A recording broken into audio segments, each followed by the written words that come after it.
There is a type of person who shares photos on social media, and everyone immediately assumes the same thing. They are seeking approval. They are showing off. They are trying to get attention. But here is the plot twist. That is not what is actually happening. And let us say this clearly from the very beginning. The problem is not you. The problem is the framework that has been misreading this behavior for years. Think of a simple scene from everyday life. A coffee table, the light is nice, you are there. You take a photo, you share it. And what goes through your mind is this: I want to record this moment. But society labels it like this. Look at them showing themselves off. For many years, psychology explained the desire to be visible as a lack, a need for approval, low self-esteem, a sense of emptiness. These cliches were repeated so often that they became almost unquestionable. But then something interesting happened. In the mid-2000s, especially after 2016 studies on social behavior, began to point to a different conclusion. Some researchers at Stanford and the University of Michigan noticed something. Sharing photos did not always come from a need to be liked. Sometimes it was a form of identity regulation. In other words, a person was giving a visual answer to the question, who am I?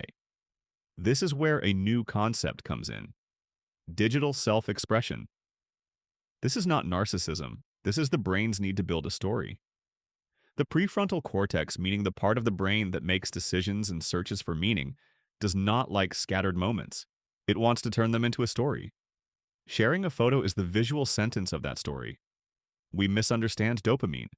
Dopamine is not just a reward system triggered by likes. Dopamine is the signal that says this matters.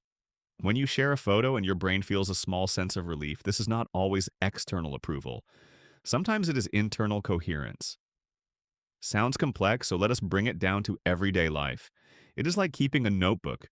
You write even if no one reads it. Because when you do not write, you feel scattered. Photos are the notebook of the digital age. And notice this: people like this have always existed throughout history. Frida Kahlo constantly painted herself.